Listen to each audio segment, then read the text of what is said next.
Bismillah, assalamualaikum warahmatullahi wabarakatuh.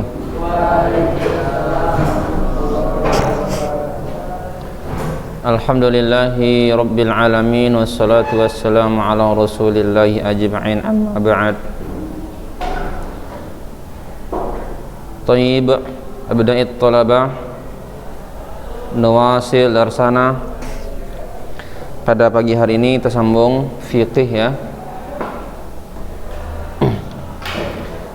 Kemarin kita telah mentalkinkan dan telah menghabiskan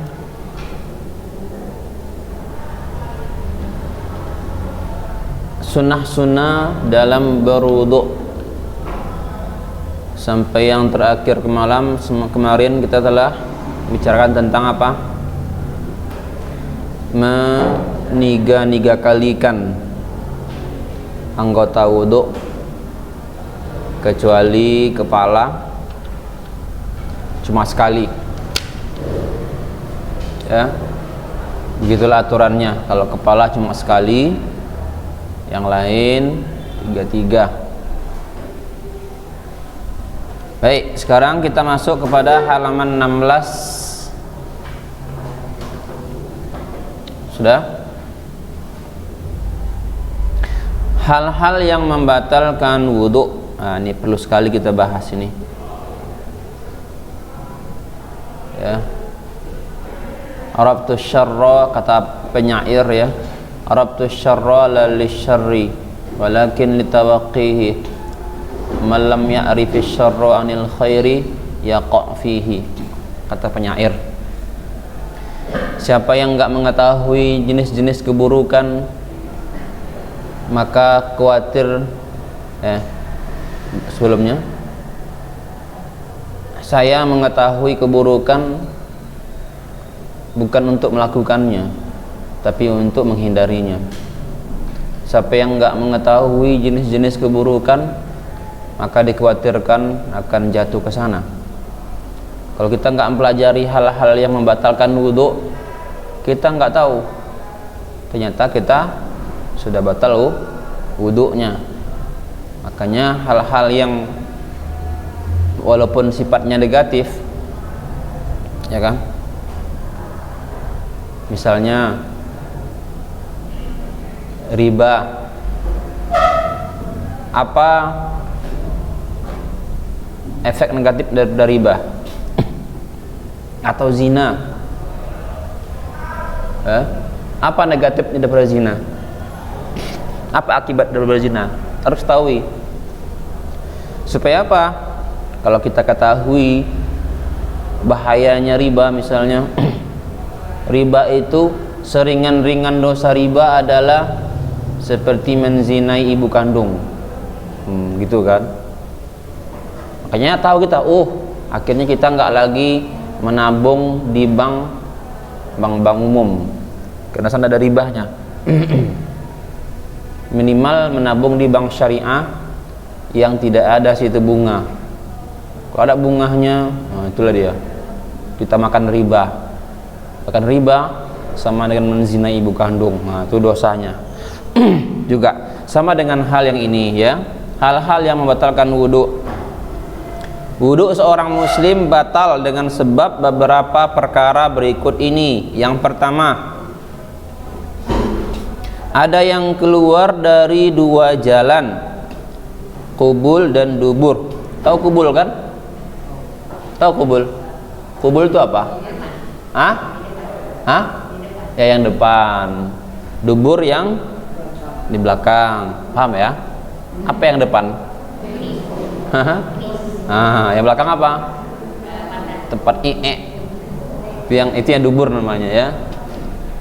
Kalau kubul adalah tempat pipis, ya kan? Nah, ada yang keluar dari dua jalan.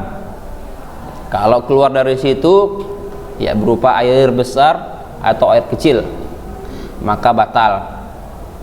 Walaupun dikit keluar. Ada nggak gitu? Pernah gitu nggak? Pernah kan? Dia udah keluar, tiba-tiba tiba-tiba ada lagi sisanya pas lagi sholat keluar sedikit dia. Gimana itu? Ya batal wuduknya kan, batal sholatnya, ulang lagi ya, segitiganya harus ganti karena udah kena ya. Kalau terasa keluar gitu kan, nah udah. Kalau kita ke masjid pulang lagi, kalau nggak terasa lain cerita lah. Ini terasa, kita sadar kita. Orang yang nggak sadar ya nggak dihukumi ya, apalagi orang lupa, orang nggak sadar, orang gila ya, orang nggak sadarkan diri, orang tidur, dia nggak ada hukum sama dia. Kecuali memang terasa, kita harus yakin, karena hukum harus yakin, nggak boleh ragu-ragu, nggak boleh. Baik, itu ya. Jadi terasa kita memang keluar. Nah, tuh ya. Yang kedua, nih kentut, ya, lagi sholat, ya kan? Kayaknya ada yang keluar,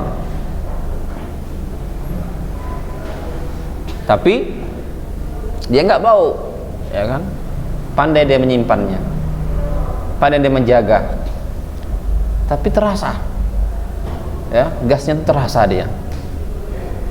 Ya, berarti apa? Batal.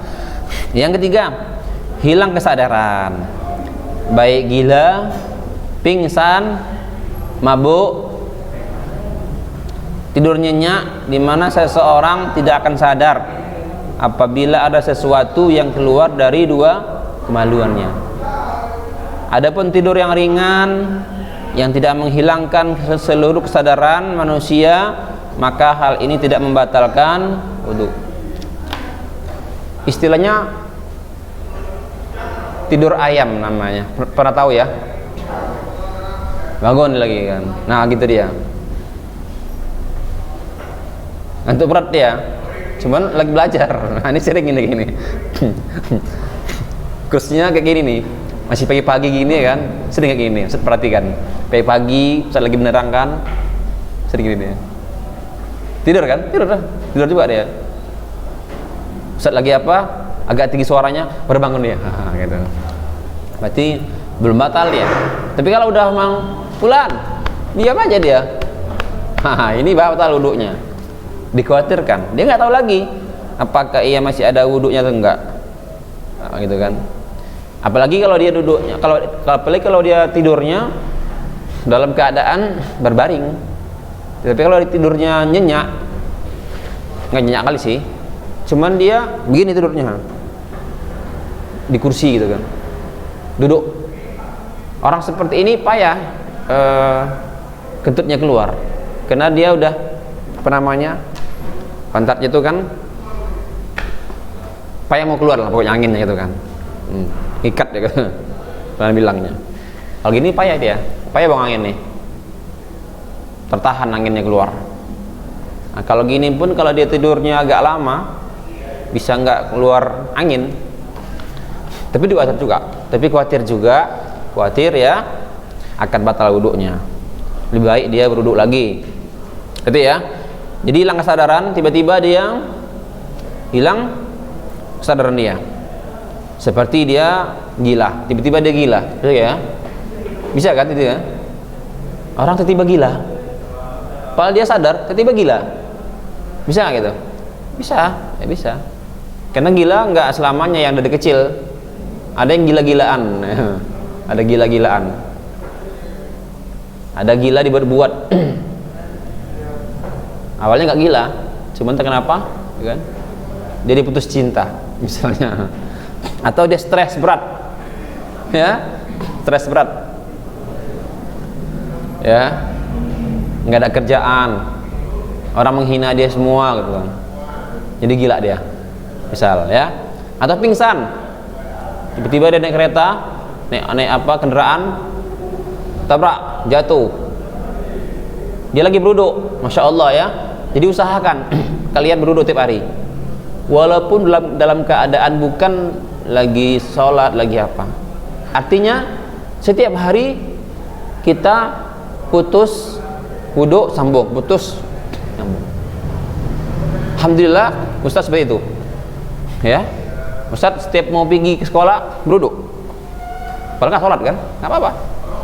Nah itu tadi, mana tahu nauzubillah ya kan, kita meninggal dalam keadaan suci, kenapa berwudu? Masya Allah, tiba kecelakaan, nauzubillah, meninggal, kita dalam apa? Berwudu. Subhanallah kan, apa kata Nabi? Siapa yang tidur dalam keadaan bersuci ketika malam hari, maka dia dianggap orang yang suci. Subhanallah. Tuh, usahakan ya, usahakan. Terus kita berwudu tiap hari. Nah, jadi dia nggak tahu kalau dia sudah buang angin. Kalau udah nggak sadar diri kan gitu. Yang keempat,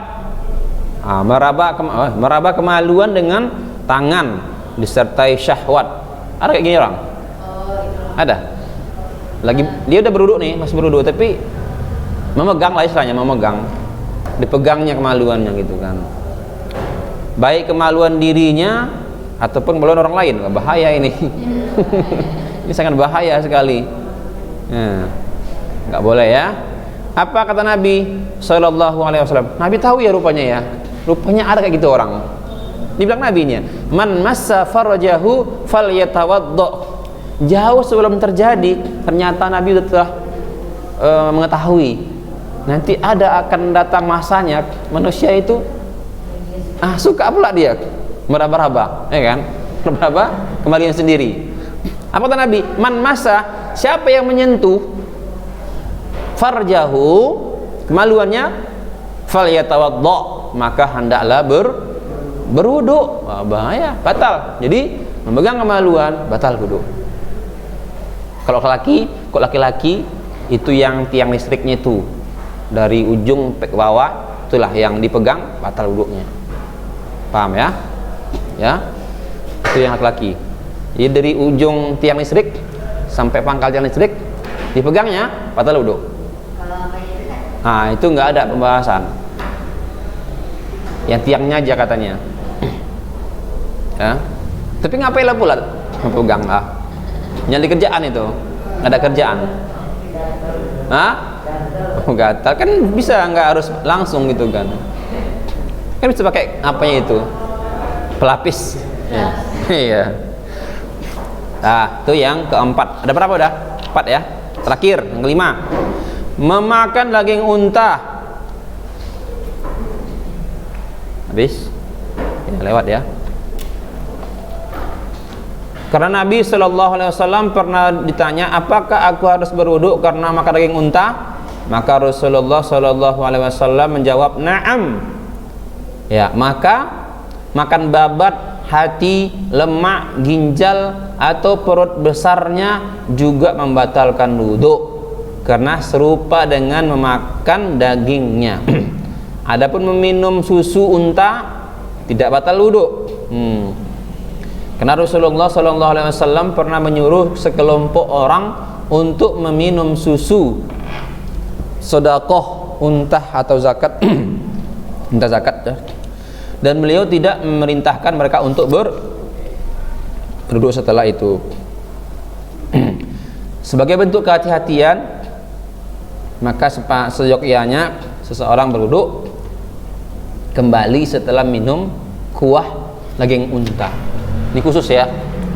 Kalau unta khusus. Lembu nggak ada. Unta aja yang masalah ya. Lembu ya. Minum susu lembu. Susu sapi, susu ayam, makan daging ayam. Jadi nggak ada ya. Cuma lembu, cuma unta aja yang membatalkan wudu. Jadi yang lain nggak batal. Makan ayam ya, udah siap makan ayam dia kan? Dia lagi berwudu ini, berwudu. Makan ayam lazato misalnya. Nggak puasa, biasa kan hari ini puasa hari ini. Nggak puasa dia. Dah habis makan ayam sama minum madu, dia pun pergi sholat. Nah, nggak apa-apa. Jadi cuma unta aja yang batal wudunya. Barakallahu fikum. Taib. Jadi ulang-ulang lagi ya. Ulang-ulang lagi hal-hal yang dapat membatalkan wudunya. Tapi insya Allah kalian udah tahu semuanya ini Kita ulang aja. Nanti kalian harus tahu pertama apa, kedua apa, ketiga, keempat, kelima. Jadi tahu semuanya. Nanti kalau orang nanya, nak apa aja yang membatalkan wudu itu? Pertama ini, kedua, tiga, empat, lima, selesai. Jadi ilmu kalian mantap dia. Dan bisa kalau bisa dihafal ya apanya tuh, hadisnya itu. Seperti yang tadi, man massa farjahu falyatawaddo. Masa pelak batal menyentuh kemaluan, nah, ada hadisnya, katakan ini hadisnya, man massa farjahu falyatawaddo, mudah hadisnya. Baik, barakallahu fikum. Assalamualaikum warahmatullahi wabarakatuh.